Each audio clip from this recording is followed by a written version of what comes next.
this is an iHeart podcast. Guaranteed human.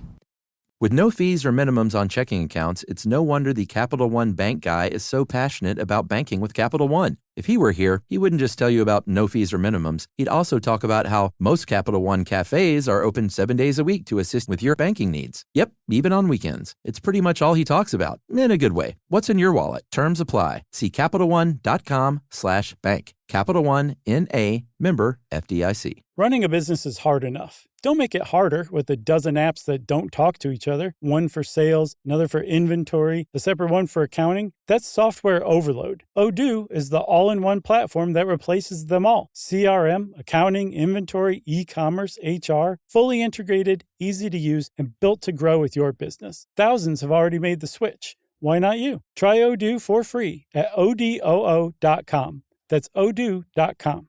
Brought to you by the reinvented 2012 Camry. It's ready. Are you? Welcome to Stuff You Should Know from HowStuffWorks.com.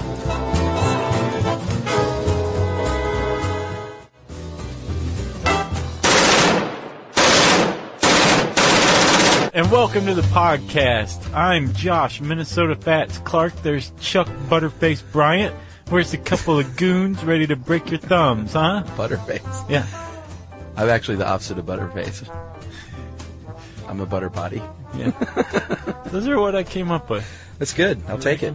Okay. You get the papers. Get the papers. This one is going to be lousy with Chuck's Italian impressions. Oh, man. I want to can't go wait. ahead and apologize to the Italian-American Anti-Defamation League. Actually, that is a serious COA I wanted to say, because a lot of Italian-Americans get upset about things like the Sopranos being portrayed as gangsters. We're not saying all Italian-Americans are gangsters, but we're going to talk about the Mafia. It's a real thing. And specifically, we're going to, when you say the Mafia, even though it's used in all these different ways, right? It's specific to Italian organized crime groups. Or Sicilian. Yeah. Well, Sicily's a part of Italy. Yeah, sort of. That's Sicilians, and they probably would say not so much. Well, under modern geopolitics, it's a part of Italy, right? I just wouldn't say that in Sicily. Well, if you want to talk about the Mafia, even broadly, the Sicilian Mafia is part of 5 total, right? Yes.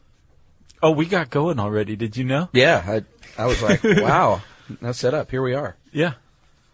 Should we name those, or do you just want to get to those at the appropriate time? Did I throw you off? No, I'll name them right now. Sicilian Mafia, the Camorra Mafia from Naples, the Calabrian Mafia from Calabria, Right. The Sacra Corona Unita, or Unita.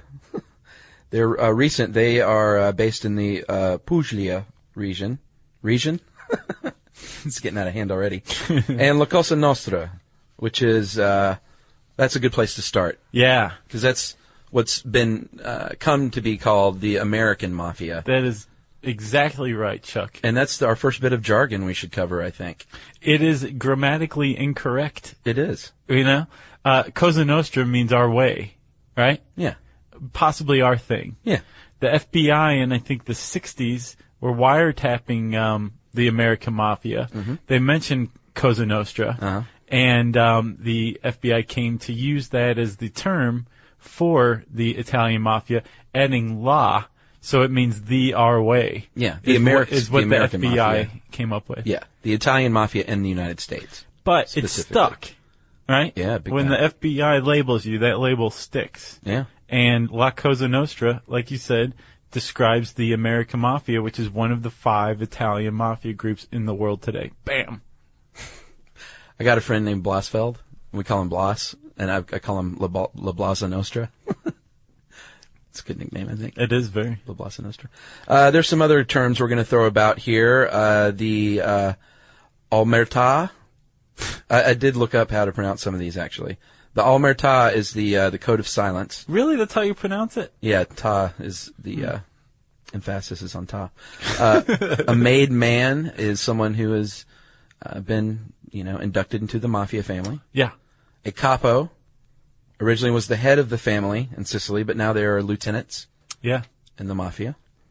Then the family, of course, is the gang within the mafia. Like the family is each individual gang. And then, of course, the wise guys. Well, let's break down the hierarchy, right? We're talking family is a gang within the mafia. Yes. And there can be usually, say, anywhere from 10 to 100, which strikes me as an incredibly arbitrary number. Yeah. But there are different families within a mafia. Yeah. And if you're talking about the Sicilian mafia, there's a lot of families there. Oh, yeah. A lot of families in the U.S., right? Mm-hmm. And in the hierarchy, beneath the family, each family is headed by a boss, right? A don. A don. Or a boss. Then you've got the underboss. Yeah. Possibly more than one, but usually just one. The boss's right-hand man. Yeah, sometimes the underboss makes his own decisions based on the family way. Sometimes the underboss will go to the boss, say, "What should I do, boss?" Then travel down to the lieutenants and let them know. And Chuck, as I was reading this and reading about the structure of the mafia organization, it occurred to me that a lot of this mirrors management and organizational styles found in corporations. That's why they call it organized crime. It is. It is very much like, okay, so you have a boss who's real hands-on. Yeah. The underboss is going to probably not be not be empowered, just like in a company, sure. right? Yeah. If you have a hands-on manager, the supervisor right below him is not going to have a lot of power or authority. True. Right? Okay, well, let's just keep going. The capos are beneath the underboss. They're like lieutenants. And they will either control a part of the family or maybe a geographical area, or maybe they run a certain racket only. Like I just deal in prostitution. Illegal gambling. Right. Or it could be like Tony owns, everything west of 11th Street. Yeah. Right? Sure. So that's how the capo capo. That's how the capo is it capo really? Yeah. Hats off to you. Capo off to you. Because I looked up for like looking 3 up things. the pronunciation. But that's how the what is it? The capo. The capo is defined, right? And I thought about this too. In Goodfellas, Paulie, as big and important as he seemed, was just a capo. Was he? He wasn't an underboss? I don't think so. Who was the big daddy in that movie? They never showed. Oh, that's right. Because think about it, like Henry Hill, what is his name? Ray Liotta. Hendry. Yeah. And Jimmy and all, they were really just soldiers. Yeah, None of them were made or anything. Hendry couldn't be made because, remember, he couldn't trace his bloodline back to the old country. Right, so he would have been an associate. Yeah, but Joe Pesci was made. No, he wasn't. Yeah, he was. No, remember what happened to him when he went to go get made? Oh, well, he was set to be made. Right. Because his bloodline was correct. Yeah. Okay. Yeah. I see what you mean. So beneath the capos, right? Yeah. Are soldiers. And they're the lowest level rank and file members of the mafia. But they are members. They have been inducted into the family. Young guys who are probably trying to make their way up to at least capo. Right. And then you've got associates, which are anybody from an investment banker, an accountant, the accountant in Untouchables, he would have been an associate, to like somebody you work with who's good at safe cracking or hijacking or dealing drugs. Dirty cop. Somebody who works with the mob but isn't a member of the family. Yeah. That's an associate. And Josh, then there's one more very important part of the mafia family. Yeah. And there's a couple of ways to pronounce this. The consigliere. I like it with the hard G. Consigliere. Yeah. And that is, if anyone's ever seen the movie Godfather, which you should, obviously Robert Duvall is Tom Hagen. If you haven't seen The Godfather, press pause on this podcast. Yeah, go watch it. Go rent or buy it. Well, go buy 1 and 2. Yeah. You need to see both of those. And then come back to this. Yes. Good point. And actually, while you're at it, go watch Goodfellas as well. And Casino. And Apocalypse Now. Yeah. So Robert Duvall played Tom Hagen, who is the consigliere in The Godfather, and the key here is that they're not a part of the family's hierarchy. They're not an actual family member They're by blood. intentionally not supposed to be. Yeah, because they are supposed to offer outside advice. They're advisors. They're supposed to rule on fairness rather than vendettas, personal feelings, that kind of thing. They're elected. They're not appointed. Yeah, did you know that?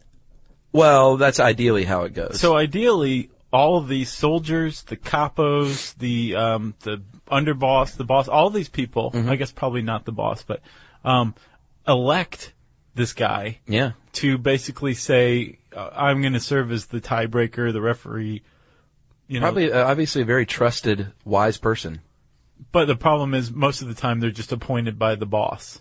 Well, yeah, that's what it says. In reality, a lot of times they're appointed. They're not always impartial like they're supposed to be. Yeah. That's the real world mafia. Yeah. Not Tom Hagen in the movies. And Duvall was a great consigliere. He was excellent. He's just a class act. He is, all the way around. There's no head of the mafia. It is not a group, a single organization. It's not like that. It depends. What do you mean? Are you talking about the American mafia? The Sicilian mafia? Well, we're the talking mafia as a whole? Largely about La Cosa Nostra. So if we're talking about La Cosa Nostra, there have been times when there were basically a head of the mafia. Before, I think, the 30s, before the 5 families of New York were really established and defined, there were people who were really running the show or trying to run the show in the country. Oh, for the whole thing? Yeah. Mm-hmm. But for the most part, you're absolutely right. There's nobody running the head. There's a commission, I guess you could say, is the head of the mafia, right? Yeah, we'll get to the commission in a minute. That's good stuff. When it comes to naming the families, it's not a clear-cut thing. Sometimes it was the region. In the case of New York, the main families were kind of accidentally named in the Senate subcommittee testimony of Joe Valachi in 1962 and 63. Yeah. So once you say it in the subcommittee meeting, then all of a sudden it's sort of the family names kind of stuck. And those names, Josh, you want to go for those? Yeah. There were the Bonanno, Genovese, Gambino, Lucchese, and Profaci. Very good. And some of those have been around before that. I believe the Bonanno family was around since the 30s. Right. The Profaci was around as well. The Genovese was relatively new. Oh, I'm sorry. In the 30s, it was Scalese, Profaci, Luciano, Gagliano, and Bonanno. Okay. And then in the 60s, when Joe Valachi named them, that was what they were named as. They were named after the most powerful bosses or their current bosses. Well, yeah, and sometimes the family name would be transplanted if they were taken over, like it almost happened with the Gambinos. When John Gotti took over the Gambino family, right. They were very close to being called the Gotti family, but Gotti, as everyone knows, was arrested for racketeering thanks to Sammy the Bull Gravano, and he's still behind bars today. So it never became the Gotti family. No, but the Profaci family did become the Colombo crime family. That's right. Yeah. So it does happen. Yeah. There are changes. Yeah, that's right. But like we said, no hard and fast rules. That's the 5 families of New York. And those are the ones that are most prominent. You don't hear about the Buffalo family or the San Francisco family or the Cleveland family, but these families exist. Oh, yeah. Most of the time they're named after the city that they're running. Yeah, except in New York, because there were just too many of them. Yeah. You couldn't call it the New York family because all 5 of them would be like, what about the me? It does happen elsewhere, though. Like there's the Patriarcha crime family. They run New England, apparently. Oh, really? Yeah. Nice. Well, I'll talk about them in a second. All right. Where are we? What should we hit next? There's so much goodness in here. Well, let's just go with the flow. Okay. How do you become a member of the mafia? Let's say you're a low-level safecracker, right? Oh, that'd be exciting. Right. But and you've really proven your worth. You've made a lot of money, and you're like, look, I want to move on up. I like safecracking, but I also want to run numbers and horses and that crack kind of heads. thing. Exactly. I want to become a member of the family. I am Italian. Got to prove that. My father, at least, is Italian. Yeah, most of the time it's got to be both, but sometimes you can slip by if just the old man is Italian. Which is what kept Henry Hill out of the mafia. Yeah. Because his father was Irish. That's right. I want to be inducted. What happens? Well, at an induction ceremony, it was really like most induction ceremonies were pretty quiet and secret for a long time. But, as we said, Joe Valachi's testimony in the 60s kind of blew the lid on a lot of this stuff, and this was one of them. What happens is you sit down at a table. You're told to get dressed up or get dressed, taken to a private place at your long table. You sit next to the boss. Other mafioso guys are going to be there, recite some oaths, promises of loyalty. then you got to burn a piece of paper and hold it. Here's where the Patriarcha family comes in. So in 1989, in October, the FBI managed to tap an entire induction ceremony. And with the card, that piece of paper they talk about, it's actually an image of a saint. Oh, really? It was in like this case? A family may have like a patron saint or whatever. Right. So it's an image of that. And the inductee holds it and says something like, well, in the Patriarcha family, they were made to say, as burns this saint, so will burn my soul. I enter alive into this organization and leave it dead. And you go, and drop the burning saint, I imagine. Yeah, and all of them are thinking probably in the next few years. Right, yeah. We'll give you 6 months. So, you burn the thing, hold it in your hand. Is there any kind of, feat of strength that you're supposed to hold it till it burns your fingers or anything like Not that? that I saw. A lot of times the new soldier is paired with a more experienced dude who is your godfather, guide you through the whole mafia thing. I did not know that. I I just didn't thought either. Godfather was like another name for like a capo or a boss or Or boss. the Don. Yeah. Well, I thought in The Godfather it was Don Corleone was the Godfather, wasn't he? Yeah. Interesting. The inductee has to say, I'm going to be they got to pledge for life. Take a drop of blood from the trigger finger, which I love that, obviously. Yeah. And boom, you're a made man. Yeah. Well, the rumor has it is that you have to prove afterward by taking part in a murder is the long-standing rumor. I think it's before induction. Oh, before? Yeah. You have to show that you're loyal enough to kill when ordered to. Or at least help out in a killing. Okay. You're loyal, you can keep your mouth shut, you have the stomach for it. Allegedly. Allegedly. We need to say that. We don't want to get sued by the mafia. And then the final thing you got to do before you can become a made man is you have to face the commission. And in the 20s and 30s, we mentioned the commission a second ago, there was so much activity, mob activity going on, that they were recruiting soldiers left and right just to kind of lay claim to bodies. And say, well, we've got all these guys. And it became confusing.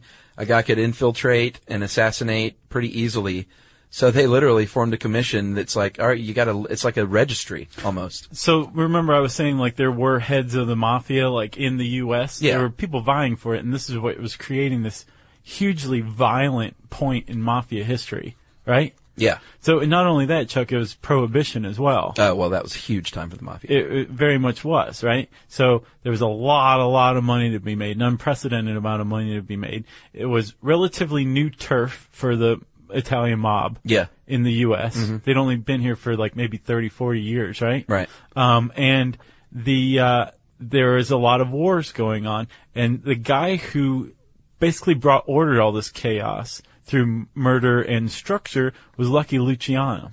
Yeah, he was the one that had the idea for the commission. And he also murdered the two guys who were the rivals for the boss of bosses. And then set up the 5 families. Now, the commission is different. No, the commission's the same as the committee meetings, right? Yes. That's the same thing. Okay. Yeah, well, they grew out of the committee meetings. Okay. So the commission, you got to register. That's the last thing you have to do is literally be like, all right, my name is Josh the I Clark. No, it's Josh Minnesota Fats Clark. Minnesota Fats Clark, and I'm with the Gambino family, and I live in Bayonne, New Jersey. And so I like to roller skate and long walks on the beach at night. And drown people with my bare hands. Right. So you're a made man. You're in the commission. You're registered. You're the dude. Right. Well, the commission passes you. They say that's okay. Well, this guy's okay with me to be in your family. Because part of the reason of passing lists of prospective members around is it weeds out guys who another family has a beef with. Yeah. Who, if it becomes part of your family, that's going to lead to war. Yeah. You don't want that to happen. Plus, it brings them out of anonymity. Sure. So that they can't just walk up and shoot somebody in the face. Right. Because you can't do that unless you're made. Right. Right? Well, this is good stuff. It is. It's just amazing. Middle-class white dudes like us are fascinated by the mafia. We all want to be in the mafia. Mafia, Delta Force, all. So let's talk about how the mafia makes money, because that's what the mafia is. Let's get real. The mafia is there to make money, and they have a history of doing it through illegal means. Otherwise, they wouldn't be the mafia. They'd just be corporations, right? One of the classic ways you'll see in movies, which is actually a very real thing, is extortion, protection fees. Right. Happens all the time, or it did happen. I imagine it still does in some cases. Still does. Jerry was telling us about a kid in Guatemala who was killed because his family couldn't pay for protection. Oh, was that why? Oh, man, that's awful. Yeah. Wow. I didn't realize that was a reason. So, that's the scene from the movie where they go into and rough up the shop owner and say, you got to pay for protection, basically, to protect you from us. Right. Is sort of what it boils down to. Yeah. Although I imagine sometimes it might have been some legitimate protections. But the impression I have of it is like, they're saying if you don't pay, then you're not going to be protected from us. But I think if you do pay, you kind of enter into this fold where other people can't mess with you. And if they do, you can go to the capo or whoever's running the show that you're paying tribute to. Right. And say, I've got this problem I need you to take care of. Like, I think it gives you access if you're like a regular paying person. And we'll see when we talk about mafia history how closely this mirrors, Sicily under the feudal system, any feudal system, really. Well, remember in The Departed when Leo just went house on those two guys that were extorting the shop owner, and he thought he did this guy a favor, and then the shop owner was all ticked off afterward. He's like, thanks a lot, man. You brought down a reign of terror on me. Oh, that's right. He like killed he didn't kill him, but he mutilated their faces in the shop. That was such a good movie. It was great. So alcohol, we talked about prohibition, illegal drugs, prostitution, gambling. Those are extortion. And that's just the illegal stuff. Yeah. They also managed to make money off stuff that would otherwise be illegal if they hadn't hijacked it. Or would otherwise be legal, I mean. Yeah, like importing and exporting, stuff like that. Stealing things that other people import and export. Well, that's what I mean. But Gotti was he the one that was into women's apparel? That man had taste. I wonder if they probably modeled that De Niro thing at the end on him. The end of Goodfellas where De Niro has the ladies' clothing warehouse. Yeah. I bet that was on Gotti. But I don't know if it was because I think Jimmy was an actual person because that was all Henry Hill, like real life stuff. Yeah, but they could have borrowed. Who knows? Or maybe whoever he was based on was into women's clothing too. Maybe so. So, like you said, they want to make lots of money. So while there are like muggings and stupid things like that, they generally would rather hijack a boat and pay off a dock worker, or steal a semi-truck full of cigarettes instead of knocking off a store or something like that. They want the big dough. Right. Or they could say, I don't know, infiltrate a labor union and threaten to have their workers slow or stop construction if they don't get additional money. Yeah. That happened in New York for decades. The mafia infiltrated the Teamsters Union specifically. And they said in this article at one point, the mafia could have nearly brought all construction and shipping into the U.S. to a halt if they wanted to. Right. That was thanks in large part to a guy named Jimmy Hoffa. Yeah. Who actually, it turned out, he was a labor organizer in the 30s. And that was like when the cops used to crack the heads of labor organizers on behalf of guys like Henry Ford, right? So he was like the real deal, but he was also super crooked too. Yeah, he's buried in Oakland Cemetery right here in Atlanta. Is that right? No. He's famous for not knowing where he was buried, remember? Really? Yeah, he disappeared. I'm kidding. Okay. The rumor was he's buried under Giant Stadium in the end zone. I've heard that one before too. But they finally pinched him and he went to prison for a while. They did. And Nixon pardoned him, supposedly because Hoffa, the Teamsters, and like a bunch of gangsters gave a lot of money to Nixon's campaign. Interesting. That's allegedly. They had a lot of sway, that's for sure. But Hoffa gets out and starts campaigning for prison reform. 4 years after that, he goes to lunch in Michigan, never seen from again, is declared legally dead in 1983. But he was the head of the Teamsters. Yeah. But he was finally pinched for fraud. And the whole point of controlling a labor union was you controlled labor, but you also had access to their pension, which everybody was paying into. Well, you and do a lot with that. They used the pension to underwrite huge contracts in Vegas at one point too. Yeah, until the 70s. Yeah. Support for this show comes from Public, the investing platform for those who take it seriously. On Public, you can build a multi-asset portfolio of stocks, bonds, options, crypto, and now generated assets, which allow you to turn any idea into an investable index with AI. It all starts with your prompt, from renewable energy companies with high free cash flow to semiconductor suppliers growing revenue over 20% year over year. You can literally type any prompt and put the AI to work. It screens thousands of stocks, buys one-of-a-kind index, and lets you backtest it against the S&P 500. Then you can invest in a few clicks. Generated assets are like ETFs with infinite possibilities, completely customizable and based on your thesis, not someone else's. Go to public.com/SYSK and earn an uncapped 1% bonus when you transfer your portfolio. That's public.com/SYSK. Paid for by Public Investing. Brokerage services by Open to the Public Investing, Inc., member FINRA and SIPC. Advisory services by Public Advisors, LLC, SEC registered advisor. Generated assets is an interactive analysis tool. Output is for informational purposes only and is not an investment recommendation or advice. Complete disclosures available at public.com/disclosures. Every great idea deserves the power to bring it to life.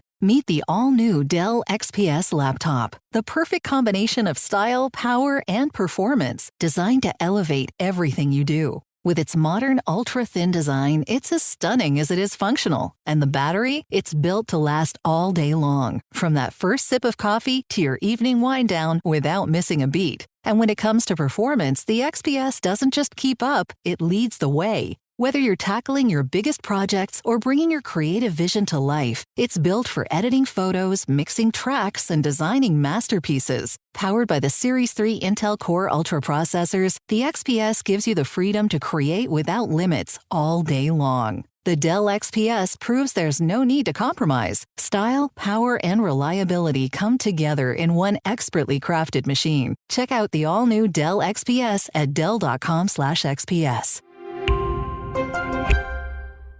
All right, we're getting all that.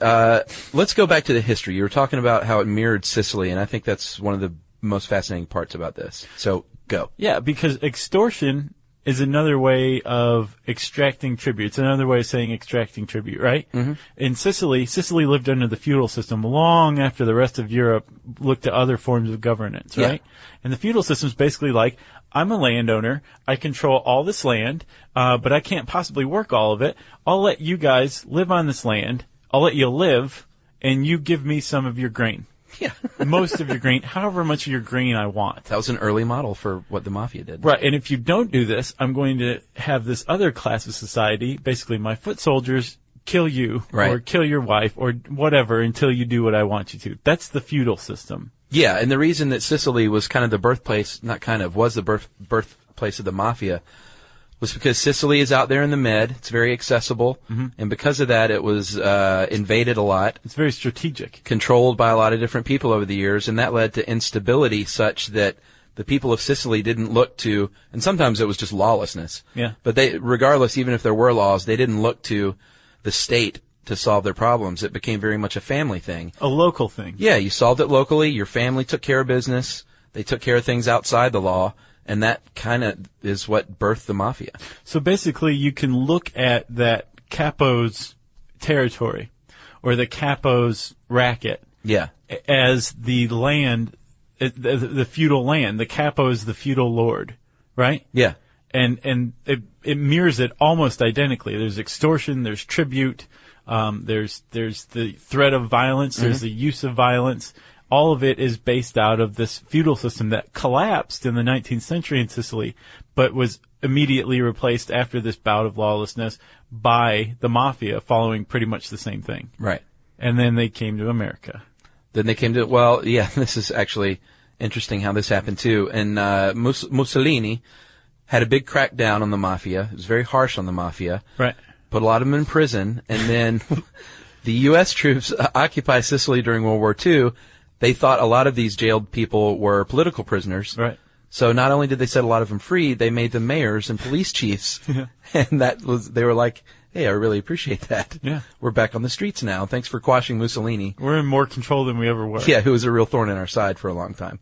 So, in the post-war, Sicily, there was a ceasefire because there was so much warring going on within the families, and they formed the Cupola. And the Cupola basically oversaw all of the families.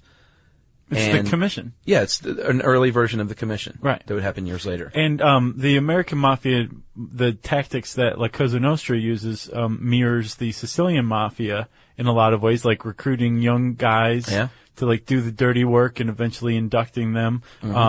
the whole extracting tribute in the form of extortion. The omerta, the code of silence. Right. The whole lifestyle of the mobster is reflected in Sicily, right? Yeah. So it's the birthplace. Yeah, and it was going pretty well in Sicily until the 1980s, so not even that long ago. And they had a big trial called the Maxi trial. Right, because the government went after the Sicilian Mafia, and the Sicilian Mafia was like, okay, well, these two big prosecutors that are coming after us are both going to die in car bombs. Right. And I think they underestimated the response of the public, which turned against them. Yeah, big time. So yeah, they had this Maxi trial, which they built a special courthouse, which is essentially a bunker. Yeah, it was a bomb to shelter. try 400 Sicilian mobsters, and I think 338 were found guilty. I got a different number. I got 360 convictions. Nice. It was a 2-year trial. They had 3 judges. They had 1 judge and 2 alternates that literally sat in on the whole trial just in case something happened to the one judge, like a car bomb. Right. They wouldn't have to start all over, declare mistrial. The second one would step up. Somebody killed the second guy. The third guy would step up. Wow. Nothing happened to the first guy. He made it all the way through. I can't believe that. I know. 114 acquittals. Out of the 114 acquittals, 18 of them were murdered. One of them was murdered within an hour of leaving the courtroom on the way home. Wow. Supposedly he was going to like a surprise, or not a surprise party, but like a celebration, I got acquitted party. And then those are good parties. He got offed. And then a lot of successful appeals after that with the Maxi trial. And what I got is only 60, by 1989, only 60 of the original 360 remained in prison. Wow. So the Maxi trial kind of turned out to be the mini trial in the end. So it's no surprise that the Maxi trial didn't get rid of the Sicilian Mafia. No. In 1992, the Italian government sent 7,000 troops to occupy Sicily for 6 years. Crazy. And that apparently worked. According to this article, the Sicilian Mafia is still around, but is less violent than it was before. I didn't know it was that recent, you know? I didn't either. It's kind of late like 90s. Ciudad Juarez. Ciudad. I don't know that guy.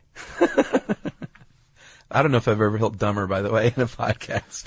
I should have had that cut out, but I was like, It was endearing. This is me. It's endearing. Warts and all.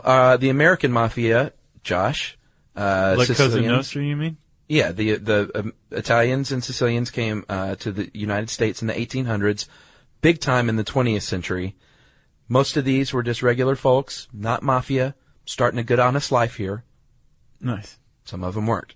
In New Orleans specifically, the first, mafia incident, Italian mafia incident in the country happened, right? In the 1890s.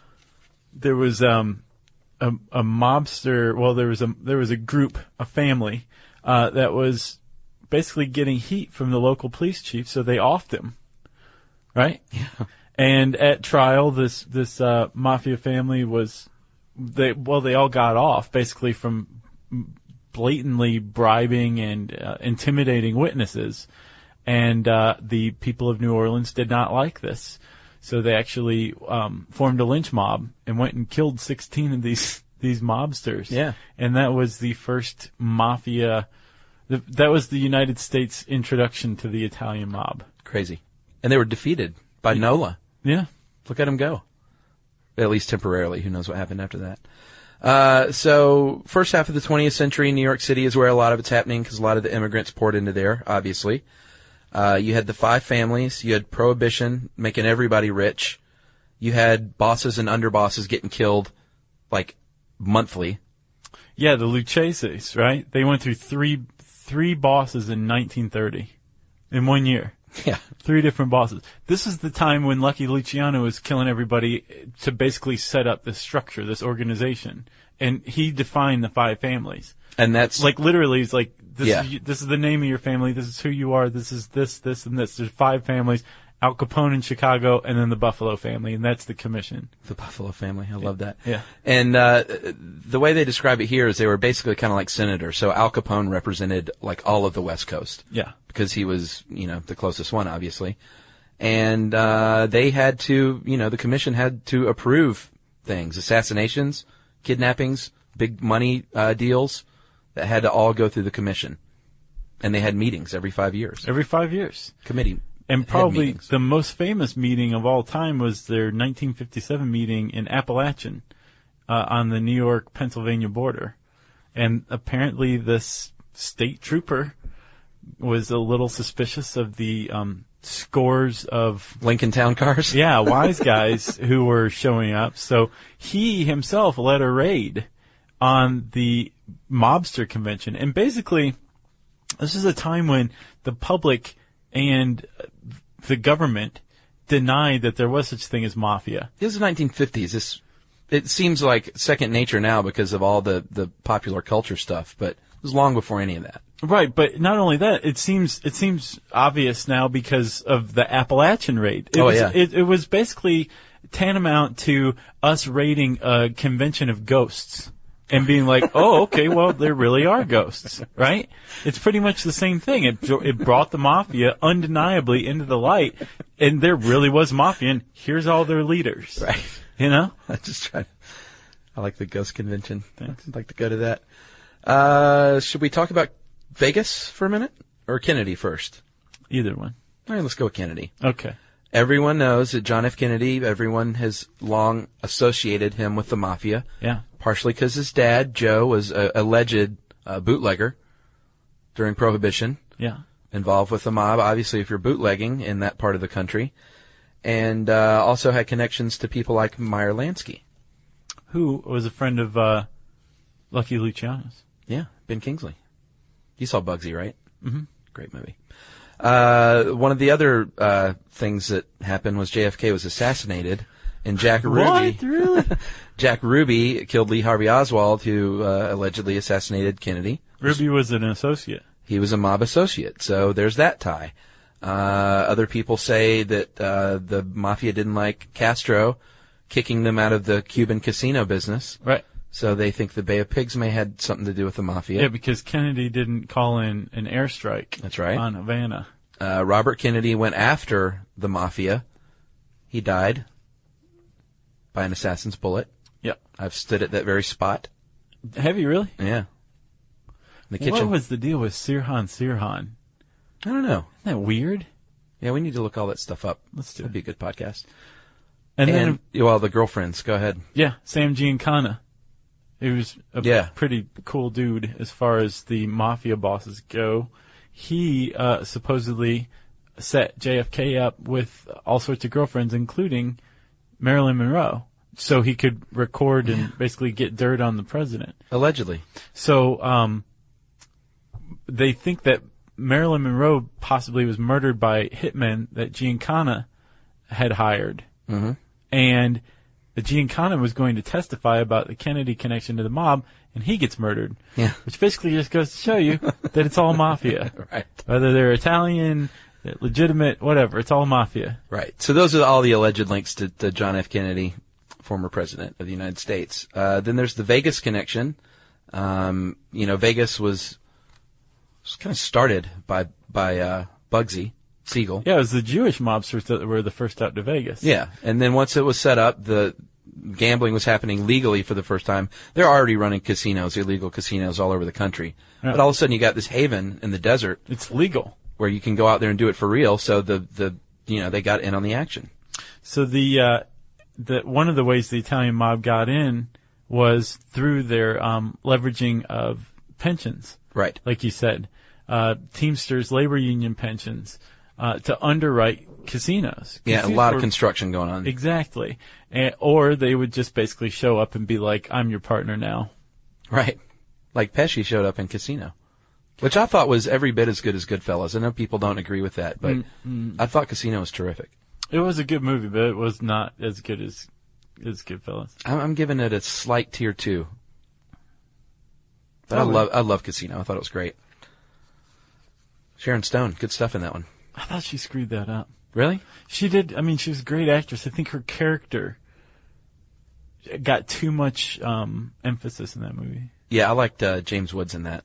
The slime ball ex-boyfriend. God, he was slimy. Yeah. Since the 70s, though, the Vegas has supposedly been pretty clean. Supposedly, and I think it actually is. I think it's one of those ones where it's not like, yeah, it's clean, wink, wink. Right. Like, I think it actually is pretty clean. Well, there's probably too much money at stake now. Yeah. You don't want to lose your gambling license if you're the Palms, you know? Yeah.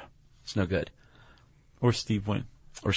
Support for the show comes from Public, the investing platform for those who take it seriously. On Public, you can build a multi-asset portfolio of stocks, bonds, options, crypto, and now generated assets, which allow you to turn any idea into an investable index with AI. It all starts with your prompt, from renewable energy companies with high free cash flow to semiconductor suppliers growing revenue over 20% year over year. You can literally type any prompt and put the AI to work. It screens thousands of stocks, builds a one-of-a-kind index, and lets you backtest it against the S&P 500. Then, you can invest in a few clicks.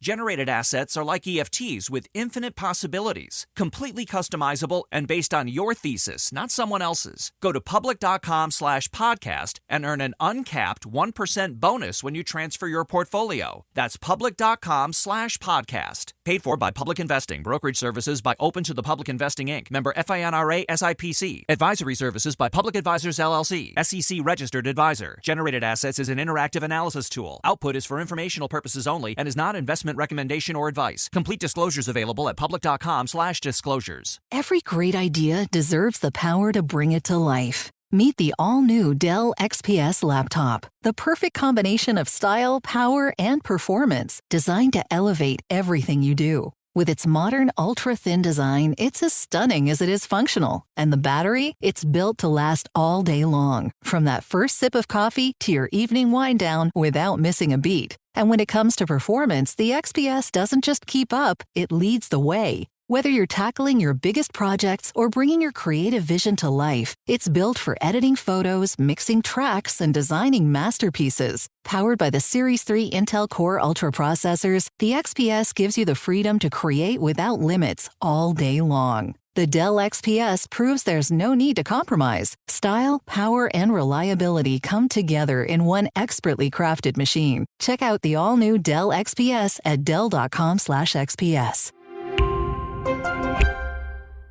How can we fight the Mafia? How do we fight the Mafia? Well, Chuck, we fight the Mafia through a little law that was passed in 1970 specifically to be used against the Mafia called RICO. Yeah, they invented a charge. Yeah, in the United States Very Code. smartly invented a charge. It's called the Racketeering, Influence, and Corrupt Organizations Act, the RICO Act, which is Title 18 of the United States Code, sections 1961 to 1968, just off the top of my head. Right. And basically, it's set up so that you can go after an entire criminal enterprise. And the RICO Act has just about any felony associated with it, but they have to be carried out by this enterprise two felonies within a 15-year period. After that, yeah. Right. And if it's the Mafia, they're gonna break Right. two laws, within 15 years. So that counts as racketeering. If two or more illegal acts happen, then they say that's an organized Right. family crime. Right, because a racket is, these different types of illegal activities that the Mafia use to make money. Racketeering is this enterprise, right? Yeah, It's the act of Sure. doing that. So what they can do is not only can they tack a racketeering charge on, which will give you extra time in addition to your other crimes, like unloading the truck of cigarettes. Right. It accomplished a very important thing in that the Mafia boss could no longer sit behind a veil of safety because they're not the trigger man. Right. All of a sudden, John Gotti can be brought up in racketeering charges. And that's even if they can't pin an order for the murder on the boss, because one of the things about the cupola and the commission was that it brought peace to the Mafia among the families, but it also exposed the bosses because they were the ones who were approving murders and stuff now, right? Right. This with the RICO Act, I think you just have to say this guy is the boss of this organization, and this is so what they do. Everything flows up to him. Anything Right. we can pin on any other member can be pinned on the boss. And like you said, it's not just bribery. It's bribery plus 10 years because it was bribery in the context of racketeering. Right. It's a huge law, but the the interesting thing to me is they almost never use it for mafia anymore. It's all really? for corporations. Oh, interesting. Corporate racketeering. Mm-hmm. Good. Yeah. That's what I say. Trump up some charges. You can also go, that's kind of what it is. They created a law so they could trump up charges, right? Right, You can also go undercover like one Joe Pistone did. Yeah, the great movie Donnie Brasco told his story pretty well. Yeah. He was undercover for, 6 years? Yes. Like, deep undercover. Yeah. Scarily undercover. Yeah. To the point where even when he came out in trial, testifying against people, some of the mob guys were like, how's he going to turn it against us like that? Yeah, they thought he was a rat. Yeah, they still didn't think he was a cop, even though he's on the stand saying, I'm a cop. Yeah, I'm FBI. Yeah. Donnie Brasco. Look for it in theaters near you. In 1992. Who's that? Pacino was the... No, it was Johnny Depp and Pacino. And I'm sorry, I thought you meant... I thought of Pesci when you said Pacino. And Johnny Depp, yeah. One man's Pesci is another man's Pacino. I don't That's the think old that's saying. true. No? That's like one man's Casino is another man's Goodfellas. That's One not man's true. Madden is another man's Musburger? Maybe. Okay. That's the Mafia. There's so much there. So much like, this there. was the structure. Bare bones, very little flesh on it, just because there's so much to it. This could be part 1 in a series of 10. Mm-hmm. Maybe We'd it will be. get snuffed out before the 10th, though. Probably. I hope we were respectful. I think so, too. Were we? Hey, man. I mean... If we weren't, just send us an email. Yeah. Don't shoot us. No, please. So, Chuck, that's it. That's it. All right, if you want to know more about Mafia, including a chart of the structure of a typical Sicilian Mafia family or La Cosa Nostra family, just type in Mafia in the handy search bar at howstuffworks.com, which means it's time now for listener mail. And for God's sakes, see The Godfather 1 and 2. And Goodfellas. And Goodfellas and Casino and Donnie Brasco. And My Blue Heaven. That's a good one. And you can watch Godfather 3. I'm a proponent of it, even though most people poo-poo it. Just take Sofia Coppola with a grain of salt and realize that she's a brilliant director in the making and not a great actor. She's already a brilliant director. Not when she made Godfather 3, she wouldn't. She made that movie? I thought she was just in it. No, that's what I'm saying. She was in it and was a very poor actor. Gotcha. She went on to become a great director after that. Okay. Okay. So, I'm going to call this, we asked for sinking ship stories. Got a couple that were okay, but our best one was an airplane falling out of the sky story. Okay. Hi, guys. I know you called for sinking boat stories, but I hope you'll consider this falling airplane story. In fall of 2007, my boyfriend and I were coming home to the U.S. after he had played some concerts in Germany. Was he in the Scorpions?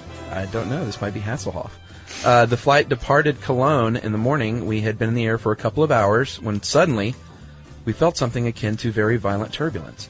The plane dropped in altitude by a lot, enough to make me feel like the bottom of my stomach had fallen out like a roller coaster. The plane momentarily righted. The captain got on the intercom, said there was some difficulties. The next few minutes felt like ages. The plane alternately banked from side to side, lost more altitude, and shook some more. Lights flickered on and off. The captain announced there was a fire in the first-class cabin, and it didn't help that he sounded panicked and was nearly screaming. We were sitting in the back row, which, as we know, is not proven, but it's probably one of the best places to be if your plane is going to crash. Flight attendant ran to our row and threw open the overhead compartment. Looking for something, she hollered, "Oh my God, there's only one." She said, "Only one what?" We never found out. The lights went out for a longer period. That's when we noticed that the oxygen mask had deployed, but only for seats on the other side of the plane. Our entire side did not have oxygen masks deployed. My boyfriend was to my right, an elder Russian woman on my left. Scorpions. I was squeezing both of their hands and trying to stay calm. The Russian woman had both of her eyes closed. She was rocking back and forth and speaking softly under her voice. Suddenly, the ground was coming very fast. We had miraculously hit the runway at Shannon Airport in Ireland, but we hit it hard because of the weight of all the fuel that was intended to fly us to Newark. The plane bounced a couple of times on the mist-covered runway, lost all electrical power, air circulation shut down, and we were towed to the gate. There were a lot of tears, prayers, and shaken up people, and the airplane doors were eventually hand-cranked open, and we deplaned. That is from Ariadne and Carrie, the boyfriend. Wow. sinking ship. Who cares? Would you ever get on a plane again if something like that happened to you? These days, yes. You would, because you've kind of overcome that, Yeah, to a large degree. Yeah, but with I've gotten to the point now where I just sit there and look out the window and make myself watch takeoff and landing. Really? And I'm usually pretty good. Well, we fly a lot now. I quit smoking and I got over my fear of flying. Dude, you've made so many changes since I've known you, buddy. Look at you. I can run 2 miles at a stretch now too. That's impressive. Yeah. Onward and upward. Onward and upward. If you have a story about a mailman you hated, or who hated you, Or mafia stuff. okay, all right, we'll go with that one then. If you have a story about the mafia, we want to hear it. We want you to wrap it up in an email and send it to stuffpodcast@howstuffworks.com. For more on this and thousands of other topics, visit howstuffworks.com. To learn more about the podcast, click on the podcast icon in the upper right corner of our homepage. The How Stuff Works iPhone app has arrived. Download it today on iTunes. Brought to you by the reinvented 2012 Camry. It's ready. Are you? The NFL playoffs are here, and Wild Card Weekend powered by Verizon is in full swing. Man, it all comes down to this. The stakes are high, hopes are higher, and everything is on the line. My goodness! It's win or go home, and every moment counts on the road to Super Bowl 60. It's a touchdown! Wild Card Weekend powered by Verizon. Through Monday. Visit watch.nfl.com for the full schedule. These days, it seems like AI agents are just about everywhere you turn, every field and every function. But without identity, you can't trust they'll serve your business instead of jeopardizing it. Fortunately, Okta helps you get identity right by securing your AI agents' identities, giving you a single layer of control, a single standard of trust. So whether an AI agent supports a single user or your entire enterprise, with Okta, you'll turn risk into opportunity. Secure every agent. Secure any agent. Okta secures AI. This is an iHeart podcast. Guaranteed human.